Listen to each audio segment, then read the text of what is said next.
And now, tonight's presentation of radio's outstanding theater of thrills, Suspense. Tonight, the story of a woman, a most attractive woman, who learns to her discomfort that even the smallest of arguments could lead to her death. So now, with Virginia Gregg as Mrs. Russell and Vic Perrin as Henry, here is tonight's suspense play, Goodnight, Mrs. Russell.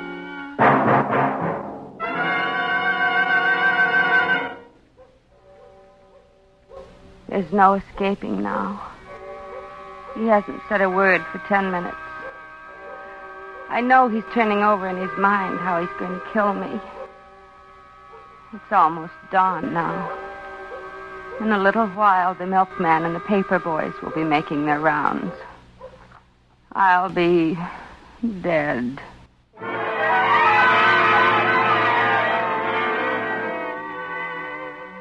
The cafe was just half a block away from where I worked. It was a small, pleasant little place, spotlessly clean, with a large plate glass window on the sidewalk. There was always a beautiful-looking roast turkey and a juicy baked ham in the window, and you could watch Henry carve off succulent pieces of meat and arrange them into neat sandwiches, with an olive and a dab of potato salad on the plate. Every noon, all of us who worked in the Hillmar building would go there for lunch. We crowded in on the high stools and jabbered as women do, while Henry patiently served us and put up with our female chatter. He was always the only one there. How are you today, ma'am? Oh, I'm fine, thank you, Henry. I think I'll have some of your nice baked ham and... Yes, ma'am. Coming up. He was always especially nice to me. I suppose that was because I'm, well, a little older than the others. The other girls were all quite young and very cute. Henry always seemed uncomfortable a little with them. Yes, ma'am. Coffee? Yes, please, and I believe I'll have some of your cherry pie. You're an excellent cook, Henry. Thank you, ma'am. I'm glad you think so. Well, certainly. 20 and 15, 30... Perhaps I should have realized then, at a moment like that. He'd been in the middle of adding up my check when he stopped and stood very still and looked out of the corner of his eye, with his head cocked on one side as though he were listening for something. His expression was a little horrified. I thought maybe he'd heard a sound that meant something to him. You know, like the refrigerator out of order or something. Then all of a sudden he shook his head and brushed away whatever it was he had heard. 20 and 15's 35 and 45. You should try one of my dinners sometime, ma'am. Henry, how about some service? We only have a few minutes, Henry. Excuse me, ma'am. That was Henry. Oh, one other thing. Funny, but Henry never laughed. Perhaps I should have realized about him because of that. But I didn't. He was so nice and clean and polite, I rather liked him. As a rule, I make my own dinner in the apartment, but one night I had to work quite late at the office, and I decided to stop by Henry's and get a bite before catching the streetcar home. Ever since my husband died, I've felt just a little uneasy on the streets alone at night. I was glad to see the bright light in Henry's little cafe down the block. Henry was alone inside, and I could see him fussing around, cleaning up the place. He didn't hear me approaching. What's that? Oh, you. You frightened me, ma'am. I didn't hear you coming. I just thought I'd try one of your dinners tonight, Henry. You mentioned it the other day. Yes, I know. Sit down, won't you, ma'am? Well, you weren't closing or anything. No, not at all. What would you like? Oh, I'll try your number 4 dinner. Number 4. Yes, ma'am. He seemed rather frightened about something. Or suspicious. Yes, that was it. He seemed suspicious about something, I thought. I wanted to help him somehow, but I didn't want to butt in. This is the first time you've ever been by here at night, ma'am. Yes. I had to work late tonight, Henry. Didn't want to go home without dinner, you know. I see. Is something wrong, Henry? No, I'll get the rest of your dinner.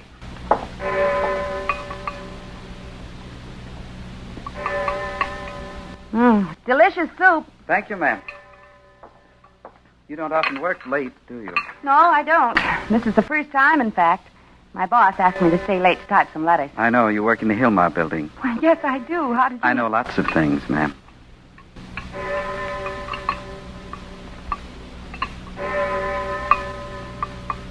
This is a good dinner, Henry.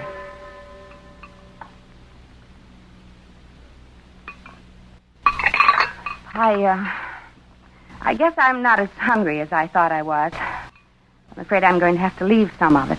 I thought you liked my cooking. You said so just the other day. Oh, I do. I think you're a grand cook, Henry. It's just that I'm not hungry tonight. I waited too long to eat, I guess. You don't have to make excuses, ma'am. If you didn't like it, just say so. No, I mean it. Your food is wonderful, Henry. If it weren't, I wouldn't have come here. Wouldn't you? No. Now, could I have my check, please, Henry? 95 cents, ma'am. All right. There you are, Henry. You may keep the change. I'd rather not, ma'am. Here. Very well. Good night, Henry. Ma'am? Yes? Next time you come, I'll have something you like. But I did like... Oh, good night, Henry. Good night, Mrs. Russell. It was good food, but I felt rather ill at ease in there for some reason. That's why I couldn't eat. I decided not to go back there alone. It was rather hard to talk to Henry. And I didn't go back alone. That is, not for 3 weeks. I should never have gone back.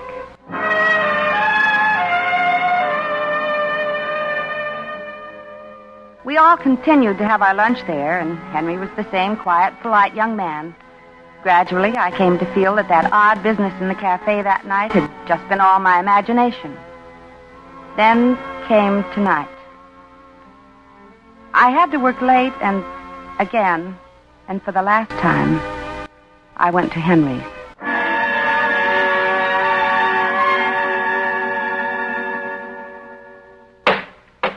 Hello, Henry. You've decided to try me again, I see. Why, Henry, I've been eating here every day. Not at night. What's the difference? In the daytime, you're always with your friends. I like to eat with my friends. Now, let's have no more of this silly talk, Henry. How about one of your wonderful dinners? I promise to eat all of it tonight. All right, ma'am. Which one? I'll try the number 4 again, please. I think that way I can convince you I really like it. Why? Why? Oh, because I think 4 is lucky, don't you? All right, ma'am, it's all ready. You don't have many customers at night, do you, Henry? No, ma'am. Not many. I'm surprised you stay open. Are you? There you are. I hope...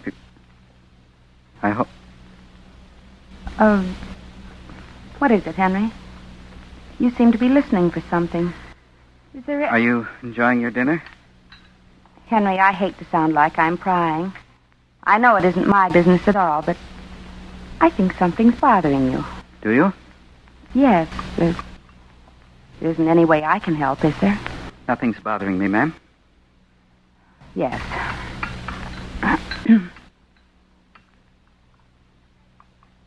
You know, I had a son like you. Did you? He was in the Army, killed in the war.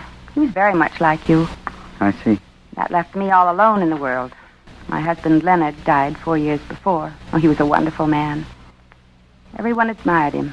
The contractor, you know. I began to notice that as I talked away about my family and everything, he became very quiet. He sat down on the cooler back of the counter and just watched me, his face absolutely blank. I couldn't tell what he was thinking. I was getting uneasy again. I just about decided to make up an excuse to pay my bill and leave. It was getting quite late. When my head began to feel heavy, and I began to feel sick, strange. Mrs. Russell? Oh, Henry, I feel ill. Henry, I'm awfully dizzy. I don't think I can... Henry? Can't you hear me? I believe I'm going to faint. Perhaps you'd better help. Did you do something? Good night, Mrs. Russell.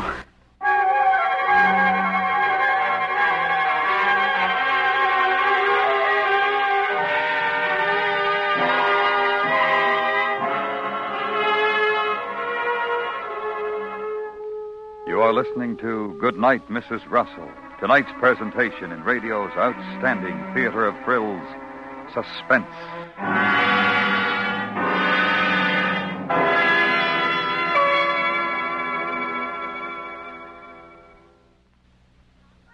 And now we bring back to our Hollywood soundstage Virginia Gregg and Vic Perrin in tonight's production of Goodnight Mrs Russell, a tale well calculated to keep you in suspense.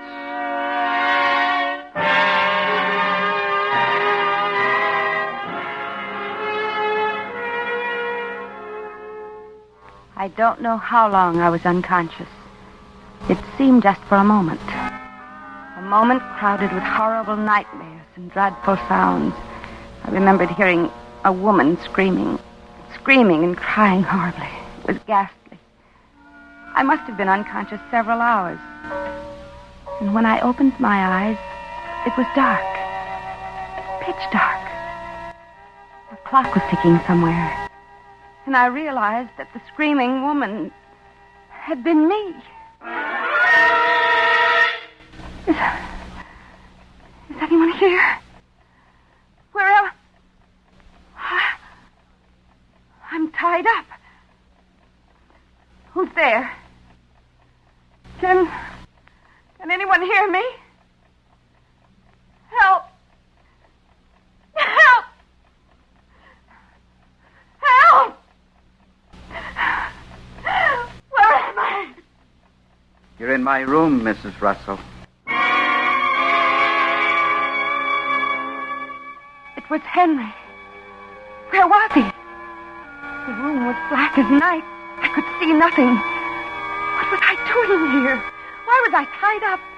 How did I get here? I remembered nothing after feeling dizzy. So that was it. You put something in my food, didn't you, Henry? Yes, I did, Mrs. Russell. I didn't want to kill you at the cafe, you see. Kill me? Yes, Mrs. Russell, dead. Why, Henry? Why? Because you're my enemy. You and all the others. Your enemy? I like you, Henry. I've always liked you. Don't lie, Mrs. Russell. You thought I didn't know, didn't you? You thought I didn't know what you were up to. What I was up to? Planning to kill me. Night after night, I've heard you, all of you, outside my window, whispering and talking about how you were going to kill me. Didn't you know I could hear you? You're insane! Oh, no, I'm smart, Mrs. Russell, and you know it. That's why all of you planned to kill me, to get rid of me. Just lucky I found out you were one of them. You'll be the first to die, Mrs. Russell, and you're going to die slowly, in the dark. How do you like that, Mrs. Russell? Be quiet, Mrs. Russell, or I'll have to beat you up before I kill you. To make myself think. I remembered you're supposed to humor people that are like Henry. I tried to control myself. No one can hear you. No one even knows you're here. I'm not going to untie you either. Not until you're dead. Henry, I'm only... You'll lie here in the dark and listen to the alarm clock for half an hour. Just half an hour, Mrs. Russell. And then I'll kill you. You see, I want you to suffer, like you've made me suffer. Henry, I'm just an ordinary woman. How can you think these things of me? Oh, come now, Mrs. Russell. I'm smart enough to see through those remarks you made. Remarks? Always talking about what a good cook I was, as if you felt I wasn't a man. I know what you're thinking. Henry, I didn't mean anything of the sort. I really meant... meant... rubbing it in about your precious son in the army, rubbing it in and torturing Henry, me. all those things, they were your imagination. I didn't mean them that way at all. You're like all the rest. I'm too smart for you, and you know it. So you want to kill me. I'm a dangerous enemy, Mrs. Russell. How long have I got to live, Henry? Half hour? I don't know. The alarm will ring. Then I'll kill you. I was resigned to it then. It seemed so hopeless. But Then I thought, if I could just get him to turn on the light, I might see a way out. It was a forlorn hope, but I tried it. Henry? Henry? How do you know you set the clock right? Henry? I heard you. You didn't answer. I thought... You thought you could get me to turn on the light. Sorry, Mrs. Russell. Henry, you're torturing yourself more than you are me, Henry. Do you know that? What do you mean? You don't know when the alarm's going to ring either. You must be sitting on the edge of your seat waiting to hear it. Aren't you?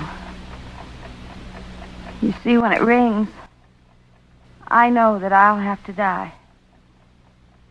But you know that you'll have to commit a terrible crime. Murder, Henry. Shut up. It is true, then, isn't it? You can't trick me into turning on the light. I'm too smart for that. You're going to suffer in the dark, as I have.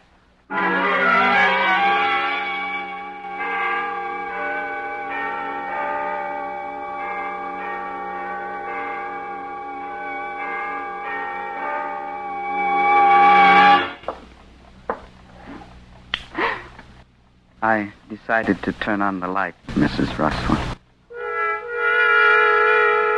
At first I was blinded, after having been in the dark so long. Then I saw his hands. They were long and slim and brown. Blue veins stood out on the backs of them. I looked up at him. He was just staring at me. Then he picked up the alarm clock and looked at it. 10 minutes to 3, Mrs. Russell. You have 10 minutes to live.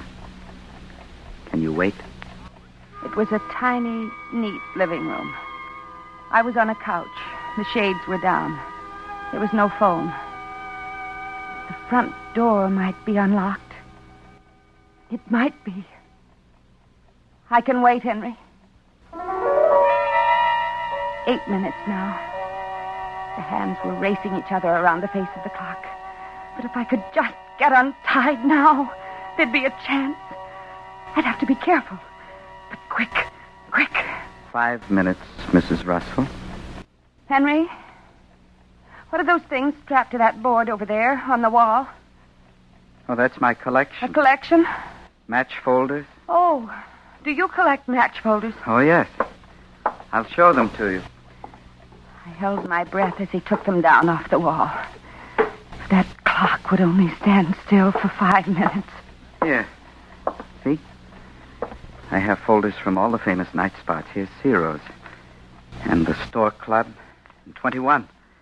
Bet you didn't think I'd been to all those places, did you? Oh, I know. Have you, Henry? Sure. Lots of times. People would never believe me. That's why I have these. They're lovely, Henry. Yes. Henry, my arms and legs are numb from being tied up like this. Could you... No. I warned you not to get tricky, Mrs. Russell. I just wanted you to loosen my hands so I could look at your collection. Well, just your hands. He'd forgotten about everything but his collection for the moment. But that alarm would go off any second, and that would remind him. As he untied my hands, my eyes fell on a large jade bookend beside the couch. There. Now be careful, Mrs. Russell. You just wanted to see my collection, remember? Yes, Henry. Show it to me. Now, see this one? It's from the Coconut Grove. Yes, Henry. This one... I let my hand steal along the couch toward the bookend. Yes, it is, Henry. You're not paying attention. Oh, yes, I am. Look I at this had one. it in my hands now.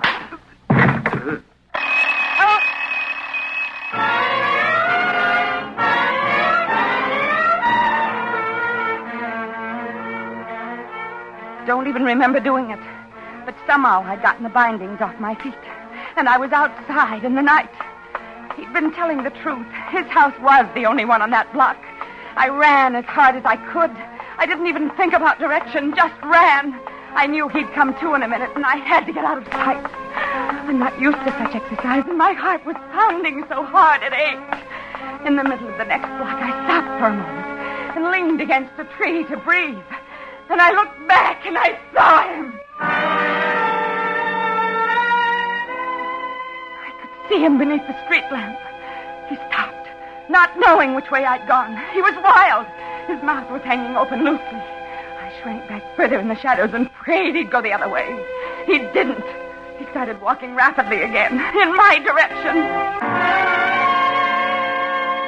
There was a house on this block, a big rambling place. It was after 3 a.m. and the people would be asleep, but I knew I could run no farther. Help!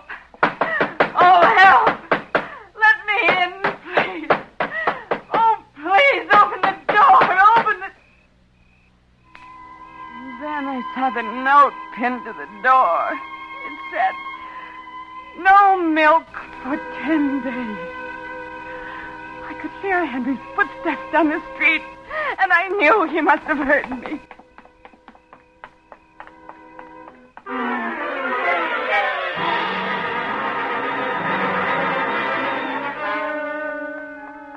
My heart felt as though it would burst. The street was deserted. And then I heard a car approaching. It was a block away. I ran out in the street and waved my arms. Help! Oh, help me! Stop, please! Oh, please, stop! Stop! Stop! Stop! Hello, Mrs. Russell. Henry! Come on, Mrs. Russell. But... Come on. We're going home again, Mrs. Russell.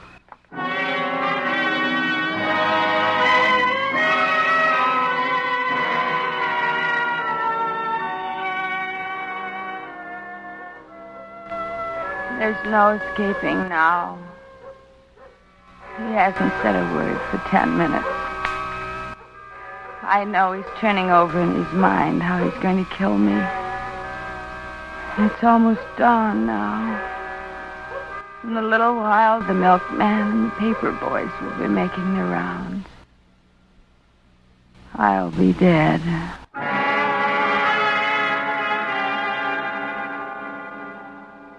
You shouldn't have tried to get away, Mrs. Russell. You made me very angry. I know. You shouldn't have hit me either. You were even smarter than I thought, Mrs. Russell. You almost made it. But you weren't smart enough. Were you? If you're going to kill me, Henry, please do it. Haven't you tortured me enough?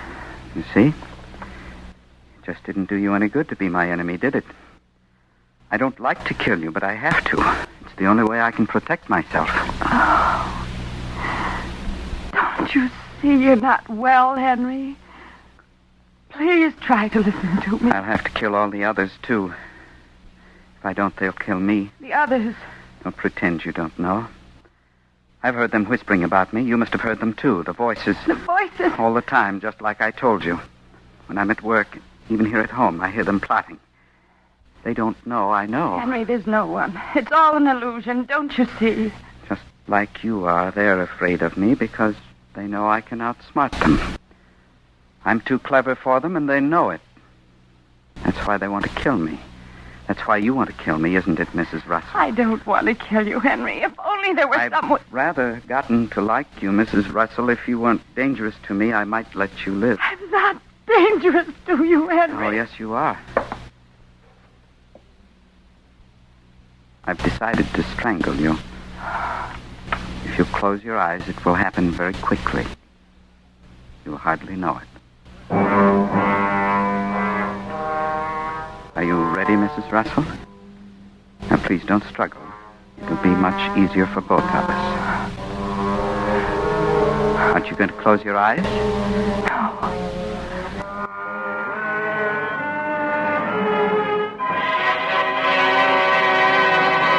What's that? What? Listen, you can hear them. Don't you hear them? The voices. The voices. The voices? Don't you hear them? Yes. I hear them, Henry. See? Now you believe me, don't you? You hear what they're saying? Yes. Yes. It's just as you said, Henry. They must be right near. Yes, right near. There are a lot of them. Too many. You'd better hide, Henry. Yes, but where? They sound louder all the time. They're getting closer. Have you a closet? Yes, that's it, the closet, over here. Shall I help you, Henry? Yes, but be quick. This closet, I'll hide in here. All right, Henry. I'll protect you. There. A good place to hide. What if they find me here? I'll lock the door, Henry. No, I don't like that. They're getting closer, Henry. You'll unlock the door when they're gone? Yes, Henry. Lock the door, Mrs. Russell.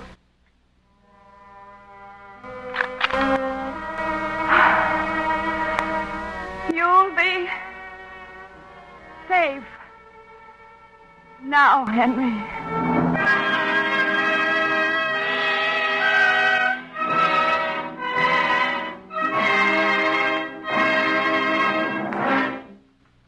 Suspense, in which Virginia Gregg and Vic Perrin starred in Ben S. Hunter's story, Goodnight, Mrs. Russell. Next week, Suspense.